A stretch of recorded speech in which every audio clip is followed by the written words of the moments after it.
ಚಕ್ರಾಸನ್ನ heal ಮಾಡೋದ್ರ ಮೂಲಕ ಶಾರೀರಿಕ ಸಮಸ್ಯೆಗಳನ್ನು ಹೆಂಗೆ ಹೀಲ್ ಮಾಡಬಹುದು, ಮಾನಸಿಕ ಸಮಸ್ಯೆಗಳನ್ನು ಹೆಂಗೆ ಹೀಲ್ ಮಾಡಬಹುದು. It was a new concept. 10 ವರ್ಷ, ಐ ಥಿಂಕ್ 10 ವರ್ಷಕ್ಕಿಂತ ಜಾಸ್ತಿ ಆಗಿದೆ, 13 ವರ್ಷ ಆಗಿದೆ ಅಂತ ಅನ್ಸುತ್ತೆ. 13 ವರ್ಷದ ಹಿಂದೆನೆ ನನಗೆ ಕಾನ್ಸೆಪ್ಟ್ ಪರಿಚಯ ಆಗಿದ್ದು ನಿಮ್ಮಿಂದಾನೆ. ಅಲ್ಲಿಂದ ಇಲ್ಲಿವರೆಗೆ ಇದನ್ನ ಅಡ್ರೆಸ್ ಮಾಡಿದವ್ರ ಸಂಖ್ಯೆ ಬಹಳ ಕಮ್ಮಿ ಇದೆ. ಚಕ್ರಗಳನ್ನ ಸರಿ ಮಾಡ್ಕೊಳ್ಳೋದ್ರ ಮೂಲಕ ದೇಹ ಮತ್ತು ಮಾನಸಿಕ ಸಮಸ್ಯೆಗಳನ್ನು ಸರಿ ಮಾಡ್ಕೋಬಹುದು ಅಂತ. ಅಗೇನ್ ನನಗೆ ಖುಷಿ ಏನಂದ್ರೆ ಬೆಂಗಳೂರು ಬಸ್ ಪಾಡ್ಕಾಸ್ಟ್ ನಲ್ಲಿ ನಾನು ಮತ್ತೆ ನಿಮ್ಮನ್ನ ಭೇಟಿ ಆಗ್ತಾ ಇರೋದು ಅದೇ ವಿಷಯವಾಗಿ. ಎಸ್, ಡೆಫಿನೆಟ್ಲಿ ಹೌದು. ಆ್ಯಂಡ್ ಈ ವಿಚಾರವಾಗಿ ಸಾಕಷ್ಟು ಸಂಶೋಧನೆಗಳೀಗ ತುಂಬ ಆಳವಾಗಿ ನಡೆದಿದೆ. ಸೊ ಈಗ ನಾವು ಇದನ್ನು ಇನ್ನೂ ನಿಖರವಾಗಿ, ಇನ್ನೂ ಸ್ಪಷ್ಟವಾಗಿ ವೀಕ್ಷಕರಿಗೆ ಮುಟ್ಟೋ ಹಾಗೆ ಖಂಡಿತ ಶೇರ್ ಮಾಡ್ಕೊಳ್ಬಹುದು. ವಂಡರ್ಫುಲ್. ಜೀವನ ಐ ಆಲ್ವೇಸ್ ಫೀಲ್ ಅದೊಂದು ವರ. ಪ್ರತಿ ಜೀವನಾನು ಇಂಡಿವಿಜುವಲ್, ಪ್ರತಿಯೊಬ್ಬರ ಜೀವನಾನು ಒಂದು ವರ. ಆದರೆ ಆ ವರವಾಗೇ ಮುಂದುವರಿಸ್ಕೊಂಡು ಹೋಗೋದಕ್ಕೆ ಬಹಳಷ್ಟು ಜನ ಹೆಣಗಾಡ್ತಾರೆ. Even we many times. Why people suffer? ಜನ ಯಾಕೆ ಕಷ್ಟ ಅನುಭವಿಸ್ತಾರೆ? ತುಂಬ ಸಂಕ್ಷಿಪ್ತವಾಗಿ ಹೇಳಬೇಕು ಅಂದರೆ ಇಗ್ನೋರೆನ್ಸಿಂದ ಅಂತ ಖಂಡಿತ ಹೇಳ್ಬೋದು. ನಮ್ಮ ಅಜ್ಞಾನದಿಂದನೇ ನಾವು ಸಫರ್ ಆಗೋದು. ಯಾಕೆಂದರೆ ನಾವು ಯಾವುದೇ ಅನುಭವವನ್ನು ತೊಗೊಂಡ್ರು, ಈಗ ಯೂಶ್ವಲಿ ನಿಮ್ಮ ಲೈಫ್ ಹೇಗಿದೆ ಅಂದರೆ ನಾವು ನಮ್ಮ ದೈಹಿಕ ಶರೀರ ಹೇಗಿದೆ ಪ್ಲಸ್ ಅನುಭವಗಳು ಹೇಗಿದೆ ಅದೆರಡನ್ನೂ ತೂಕ ಹಾಕಿ ಅದಕ್ಕೊಂದು ಅನಾಲಿಸಿಸ್ ಮಾಡಿ ಚೆನ್ನಾಗಿಲ್ಲ ಅಂತ ಹೇಳ್ತೀವಿ. ಅದರಲ್ಲೂ ನಾನು ನಿಮಗೆ 10 ಸುಂದರವಾದ ವಿಷಯಗಳನ್ನು ಹೇಳಿ ನಿಮ್ಮ ಬಗ್ಗೆನೇ ಈಗ 10, 12, 13 ವರ್ಷ ಆಗಿದೆ ನಾವು ಭೇಟಿಯಾಗಿ.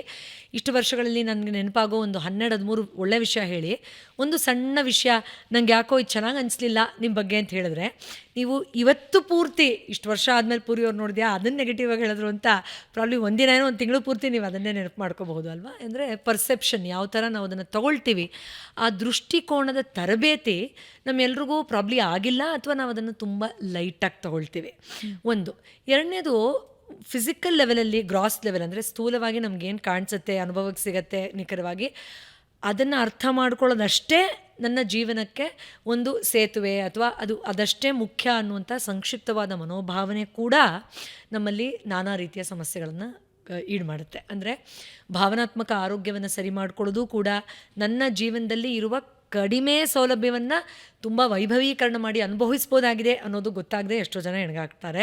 ಅಥವಾ ಇರುವ ಎಲ್ಲ ಸೌಲಭ್ಯಗಳನ್ನು ಆನಂದವಾಗಿ ಅನುಭವಿಸೋಕ್ಕೆ ಮಾನಸಿಕ ಆರೋಗ್ಯ ನನಗೆ ತುಂಬ ಮುಖ್ಯ ಅಲ್ವಾ ಅನ್ನೋ ಪ್ರಾಮುಖ್ಯತೆ ಕೊಡೋರಂತೂ ಇನ್ನೂ ಹೀನಾಯವಾದ ಪರಿಸ್ಥಿತಿಯಲ್ಲಿ ಒದ್ದಾಡ್ತಾರೆ. ಇನ್ನು ಇರೋದನ್ನು ತುಂಬ ಕಮ್ಮಿ ಆಯಿತು, ಫಿಸಿಕಲ್ ಮೆಟ್ರಿಸ್ಟಿಕ್ ಲೈಫಲ್ಲಿ ಇದು ತುಂಬ ಕಮ್ಮಿ ಅಂತ ನಾನಾಗಲೇ ಹೇಳಿದಾಗ ಪರ್ಸೆಪ್ಷನ್, ಅದನ್ನು ನೆಗೆಟಿವ್ ಆಸ್ಪೆಕ್ಟಲ್ಲಿ ನೋಡೋರಂತೂ ಇನ್ನೂ ನರಕಯಾತನೆಯನ್ನು ಅನುಭವಿಸ್ತಾರೆ. ಸೊ ಅದರಿಂದ ನಮಗೆ ಜ್ಞಾನದ ಕೊರತೆಯಿಂದನೇ ನಾವು ಪ್ರಮುಖವಾಗಿ ಸಫರ್ ಆಗೋದು. ಅದನ್ನು ವಿಸ್ತಾರ ಮಾಡ್ತಾ ಇದ್ದ ಹಾಗೆ ಅದಕ್ಕೆ ನಾವು ಗಂಗೆ ಅಂದರು, ಶಿವ ಅಂದರು, ಗೌರಿ ಅಂದರು, ಎಲ್ಲದರಲ್ಲೂ ಜ್ಞಾನದ ಅಂಶ ಜೊತೆಯಲ್ಲೇ ಪರಮಾತ್ಮನನ್ನು ಅರ್ಥ ಮಾಡ್ಕೊಳ್ಳೋ ಲೆವೆಲಲ್ಲೂ ಬರುತ್ತೆ. ಎಲ್ಲದರಲ್ಲೂ ಇದೆ.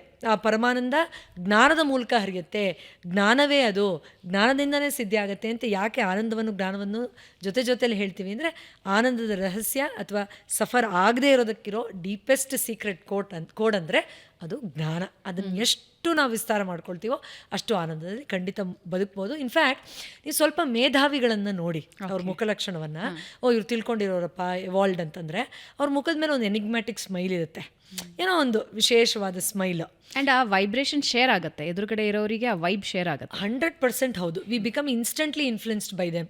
ಅದು ಯಾಕೆಂದರೆ ಎಲ್ಲ ತಿಳ್ಕೊಂಡಿದ್ದಾರಪ್ಪ ಅವರು, ಗೊತ್ತಿದೆ ಅವ್ರಿಗೆ, ಇದೆಲ್ಲ ಅವ್ರಿಗೆ ಎಫೆಕ್ಟ್ ಆಗಲ್ಲ ಅಂತ ಹೇಳ್ತೀವಿ. ಸೊ ಆ ಲೆವೆಲಲ್ಲಿ ನೋಡಿದ್ರೂ ಅರಿವು ಬರ್ತಾ ಇದ್ದ ಹಾಗೆ ಸಫರಿಂಗ್ ಖಂಡಿತವಾಗಿಯೂ ಕಮ್ಮಿ ಆಗುತ್ತೆ, ಅದರಲ್ಲಿ ಎರಡನೇ ಮಾತೇ ಇಲ್ಲ. ಓಕೆ, ಸಂಕುಚಿತ ಇಟ್ಕೊಂಡಿರ್ತೀವಿ ನಮ್ಮನ್ನು ನಾವು. ಹೌದು, ಲಿಮಿಟೆಡ್. ಆ್ಯಂಡ್ ನಾನು ಅಂದ್ಕೊಂಡಿರೋದೇ ನಿಜ ಅನ್ನೋ ಅಹಂ ಬೇರೆ ಇರುತ್ತೆ. ಯಾರಾದರೂ ಬೇತ್ಸಕ್ಕೆ ಬಂದರೆ ಇಲ್ಲ ಆ ವ್ಯಕ್ತಿನೇ ಇಷ್ಟಪಡಲ್ಲ, ಅಥವಾ ಅದು ಅಸತ್ಯ ಅನ್ನೋದ್ರ ಕಡೆ ನಾವು ಅದಕ್ಕೆ ಹರಸಾಹಸ ಮಾಡಿ ಅದನ್ನು ಡಿಸ್ಪ್ರೂವ್ ಮಾಡೋಕ್ಕೆ ಹೊರಟೋಗ್ತೀವಿ. ಹೀಗೂ ಇರಬಹುದಲ್ವಾ, ಅಥವಾ ಹೀಗಿಲ್ಲ ಅಂದರೂ ನ್ಯೂಟ್ರಲ್ ಆಗಿ ಇದನ್ನು ಸ್ವೀಕಾರ ಮಾಡೋ ಮನಸ್ಥಿತಿ ನನಗಿದೆಯಾ ಅನ್ನೋಷ್ಟು ಸಮಾಧಾನವೂ ಇಲ್ಲ. ಯಾಕಂದರೆ ನಮಗೆ ನಾವು ಒಂದು ಸ್ವಲ್ಪ ಡಿಗ್ರಿ ಮಾಡಿದ ತಕ್ಷಣ, 1-2 ಕಂಟ್ರಿಗಳಿಗೆ ಹೋದ ತಕ್ಷಣ, ಅಥವಾ ಏನೋ ಒಂದು ಚಿಕ್ಕ ಪುಟ್ಟ ಸಾಧನೆ ಅಂತ ಮೆಟೀರಿಯಲಿಸ್ಟಿಕ್ ಲೈಫಲ್ಲಿ ಪಡೆದ ತಕ್ಷಣ ನಾ ಹೇಳಿದ್ದೇ ಸರಿ, ನನಗೆ ಗೊತ್ತಿರೋದಷ್ಟೇ ಸಾಕು, ಇದೇ ವರ್ಕ್ ಆಗೋದು ಎಲ್ಲದಕ್ಕೂ. ಇವಾಗ ಯಾರೋ ಬಿಸ್ನೆಸ್ಸಲ್ಲಿ ಕ್ಲಿಕ್ ಆಗೋದ್ರು ಅಂತ ಅಂದ್ಕೊಳ್ಳಿ, ಅವ್ರಿಗೇನಾದರೂ ಮಾನಸಿಕವಾಗಿ ಅಕಸ್ಮಾತ್ ಇಫ್ ದೇ ಆರ್ ಕ್ಲೋಸ್ಡ್, ಅವ್ರಿಗೆ ಜ್ಞಾನದ ಬಗ್ಗೆ ಅಷ್ಟು ಓಪನ್ನೆಸ್ ಇಲ್ಲ ಅಂದರೆ ಏನಾದರೂ ಹೇಳಕ್ಕೆ ಹೋದರೆ, ನನಗೆ ಹೇಳ್ಕೊಡೋಕೆ ಬರ್ತಾರೆ, ನನಗೆ ಗೊತ್ತಿಲ್ವಾ ಅಂತ ಅನಿಸುತ್ತೆ. ಈಗೋ ಹೌದು, ಅದರಲ್ಲಿ ಒಂದು ಆಸ್ಪೆಕ್ಟಲ್ಲಿ ಅವರು ಸೂಪರ್ ಹೀರೋ ಇರಬಹುದು, ಬಟ್ ಖಂಡಿತವಾಗಿಯೂ ಅವರೊಂದು ಬೇಸಿಕ್ ಹೆಂಡತಿ ಜೊತೆ ನಡ್ಕೊಳ್ಳೋ ಲೆವೆಲಿಂದ ಹಿಡ್ಕೊಂಡು ಮಕ್ಕಳನ್ನ ಮಾತಾಡ್ಸೋರ್ಗೂ ಅವ್ರಿಗೆ ಐಡಿಯಾನೇ ಇಲ್ಲದೆ ಇರಬಹುದು. ಇವತ್ತಿನ ದಿನ ನೋಡಿದ್ದೀವಿ ನಾವು ಎಷ್ಟು ದೊಡ್ಡ ದೊಡ್ಡ ಮಲ್ಟಿನ್ಯಾಷನಲ್ ಕಂಪನಿಗಳಲ್ಲಿ ಅಪ್ಪಂದಿರನ್ನೇ ಹೊರಗಡೆ ಹಾಕಿದ್ರು ಎಷ್ಟೋ ದೊಡ್ಡ ಕಂಪನಿದು ಒಂದು ಇಶ್ಯೂ ಆಯಿತು, ಅಥವಾ ಹ್ಯಾಂಡಲ್ ಮಾಡೋಕ್ಕಾಗದೆ ಸೂಸೈಡ್ ಮಾಡಿಕೊಂಡ್ರು ಅನ್ನೋಂಥ ಎಷ್ಟೋ ಕಥೆಗಳು ಕೇಳ್ತೀವಿ. ಯಾಕಂದರೆ ಅವ್ರಿಗೆ ಈ ವಿಷಯದ ಬಗ್ಗೆ ಜ್ಞಾನ ಇದೆ, ಅದನ್ನು ಪಡ್ಕೊಳ್ಬೇಕು ಅಂತ ಓಪನ್ನೆಸ್ಸೇ ಇರಲಿಲ್ಲ. So it is always about deeper understanding about all the aspects of life. At least ಸ್ವಲ್ಪ ಮಟ್ಟಿಗಾದರೂ ಖಂಡಿತ ನಾವು ಎಲ್ಲರೂ, ಆ್ಯಂಡ್ ಅದಕ್ಕೆ ನಮಗೆ ಸ್ಪೆಷಲ್ ಡಿಗ್ರೀಸ್ ಬೇಡ. ಸಾಮಾನ್ಯರಲ್ಲಿ ಅತಿ ಸಾಮಾನ್ಯರೂ ಕೂಡ, ಇನ್ಫ್ಯಾಕ್ಟ್ ನನಗೆ ಎಷ್ಟೋ ಸತಿ ಅನಿಸಿದೆ, ನೀವು ಏನು ಓದಿದ್ರೆ ಏನೂ ಇಲ್ಲ ಅಂತಾರೆ, ಬಟ್ ಅವ್ರು ಎಷ್ಟು ಚೆನ್ನಾಗಿ ಮಾತಾಡ್ತಿರ್ತಾರೆ ಅಂದರೆ ಜೀವನದ ಬಗ್ಗೆ, ಮಾನಸಿಕ ಆರೋಗ್ಯದ ಬಗ್ಗೆ, ಸಂತೃಪ್ತಿ ಬಗ್ಗೆ. ನಮ್ಮ ಅಜ್ಜಿ ಕಾಲದಲ್ಲೆಲ್ಲ ಅಯ್ಯೋ ಭಗವಂತ ನೀನು ಕೊಟ್ಟಿದ್ಯಪ್ಪ ಅಂತ ಅಂದ್ಕೊಂಡು ಎದ್ದೇಳೋರು, ಓ ಚೆನ್ನಾಗಿತ್ತಪ್ಪ ತಣ್ಣಗೆ ನಿದ್ದೆ ಬರಲಿ ಅಂತ ಮಲ್ಕೊಳ್ಳೋರು. ಅದೆಲ್ಲೋ ಆ ಅವೇರ್ನೆಸ್ಸೂ ಇಲ್ಲ, ಆ ಓಪನ್ನೆಸ್ಸು ಇಲ್ಲ ಅಂತ, ಗ್ರ್ಯಾಟಿಟ್ಯೂಡ್ ಇಲ್ಲ. Absolutely, definitely missing. ಆ್ಯಂಡ್ ಈ ಸೈನ್ಸಸ್ ನಾವೆಲ್ಲೋ ಲಿಟ್ರಲಿ ಟೆಕ್ಸ್ಟ್ ಬುಕ್ಸಲ್ಲಿ ಹುಡ್ಕೋಕ್ಕಾಗಲ್ಲ, ಅನ್ಫಾರ್ಚುನೇಟ್ಲಿ. ಪ್ರಿಯಾಂಕಾ ಚೋಪ್ರಾ ಒಂದು ಇಂಟರ್ವ್ಯೂ ಅಲ್ಲಿ ಹೇಳ್ತಾರೆ, ನಾನು ಬಾಲಿವುಡ್ಡಿಂದ ಹಾಲಿವುಡ್ಗೆ ಹೋದಾಗ ರೈಟ್, ನಾನು ಹೋಗಿ ನನ್ನನ್ನು ನೀವು ರೆಕಗ್ನೈಸ್ ಮಾಡ್ತಿಲ್ವಾ, ಐ ಆಮ್ ಪ್ರಿಯಾಂಕಾ ಚೋಪ್ರಾ ಅಲ್ಲ, ದಟ್ಸ್ ನಾಟ್ ರೈಟ್.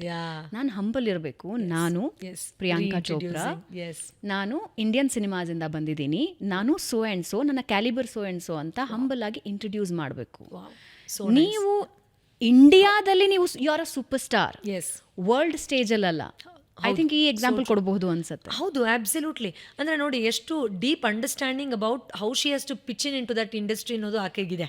ಇಲ್ಲ ಅಂದರೆ ನಿಮ್ಗೆ ಗೊತ್ತಿರಬಹುದು, ಬಾಲಿವುಡ್ಡಲ್ಲಿ ಹಾಲಿವುಡ್ಗೆ ಹೋಗಬೇಕು ಅಂತಿರೋ ತುಂಬ ದೊಡ್ಡ ಕ್ಯೂನೇ ಇದೆ ಹೀರೋಯಿನ್ಗಳು, ತುಂಬ ದೊಡ್ಡ ದೊಡ್ಡ ಹೀರೋಯಿನ್ಗಳದ್ದು.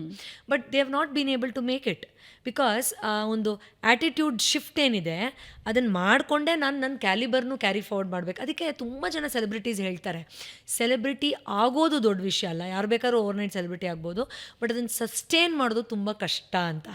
ಯಾಕಂದರೆ ಅವ್ರಿಗೆ ಗೊತ್ತಿದೆ, ಈ ಎಲ್ಲ ಗುಣಗಳನ್ನು ನಾನು ಕ್ಯಾರಿ ಮಾಡಲಿಲ್ಲ ಅಂದರೆ ಯಾವಾಗ ಬೇಕಾದರೂ ಆ ಸೆಲೆಬ್ರಿಟಿ ಸ್ಟೇಟಸಿಂದ ನಾನು ಕೆಳಗಡೆ ಬೀಳಬಹುದು, ಅಥವಾ ಅದು ರಿವರ್ಸ್ ಕೂಡ ಆಗ್ಬೋದು, ಯಾಕಾದರೂ ನನಗೆ ಈ ಒಂದು ಫೇಮ್ ಬಂತೋ ಅನ್ನೋದು ಆಗಬಹುದು ಅಂತ. ಅದರಿಂದ ಖಂಡಿತ ಹೌದು, ಆ ಜವಾಬ್ದಾರಿಯ ಜೊತೆಯಲ್ಲಿ ನಮ್ಮ ಆ್ಯಟಿಟ್ಯೂಡ್ ಹೇಗಿರುತ್ತೆ, ನನ್ನ ಮೈಂಡ್ ಅಂದರೆ ಆ್ಯಟಿಟ್ಯೂಡಲ್ಲಿ ನನ್ನ ಮೈಂಡು ಬರುತ್ತೆ, ಇಮೋಷನ್ನು ಬರುತ್ತೆ, ಮತ್ತು ಸ್ಪಿರಿಚುವಲ್ ಅವೇರ್ನೆಸ್ಸು ಬರುತ್ತೆ. ನಮಗನ್ಸುತ್ತೆ ಮೈಂಡ್ ಅಂದ ತಕ್ಷಣ ಮೆಂಟಲ್ ಹೆಲ್ತು ಅಥವಾ ಇಮೋಷನಲ್ ವೆಲ್ಬೀಯಿಂಗ್, ಈಗ ಒಂದು ಸ್ವಲ್ಪ ಓಪನ್ನೆಸ್ ಇದೆ ಇಮೋಷನಲ್ ವೆಲ್ಬೀಯಿಂಗ್ ಬಗ್ಗೆ, fortunately, compared to those years back, decade back. But ಇದರಲ್ಲಿ spirituality is very much a part of this.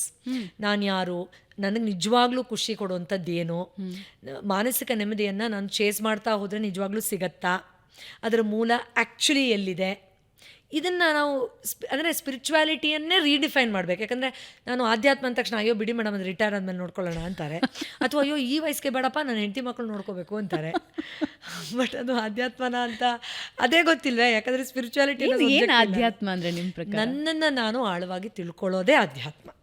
ಆ ನಾನಲ್ಲೇ ಪರಬ್ರಹ್ಮನೂ ಬರುತ್ತೆ, ಪರಮಾತ್ಮನೂ ಬರುತ್ತೆ, ನನ್ನ ಆತ್ಮದ ವಿಷಯನೂ ಬರುತ್ತೆ, ಮತ್ತು ಆರೋಗ್ಯದ ಎಲ್ಲ ಸೂತ್ರಗಳು ಬರುತ್ತೆ. ಓಕೆ, ಯಾಕಂದರೆ ಹಿಂದಿನ ಕಾಲದಲ್ಲಿ ದೇವಸ್ಥಾನದಲ್ಲೇ ನಾವು ಎಲ್ಲ ಕಾಯಿಲೆ ಸಮಸ್ಯೆಗೆ ಪರಿಹಾರ ಹುಡುಕ್ತಾ ಇದ್ವಿ, ಅದು ತುಂಬ ದೂರ ಬಂದುಬಿಟ್ಟಿದ್ದೀವಿ ಇವಾಗ ಅಲ್ಲಿಂದ. ಬಟ್ ಈಗಲೂ ಜನರಲಿ ನಮಗೊಂದು ಸಣ್ಣ ಸಮಸ್ಯೆ ಆಗಿದ್ದು ವಾಸಿ ಆಗಲಿಲ್ಲ ಅಂದರೆ ನಾವು ಅಯ್ಯೋ ದೇವರೇ ಅಂತಲೇ ಹೇಳ್ತೀವಿ, ಅದು ನಮ್ಮಲ್ಲಿ ಒಳಗಡೆ ಇಂಬೈಬ್ ಆಗಿಬಿಟ್ಟಿದೆ. ಸೊ ಅದರಿಂದ that connection also is very important. Okay.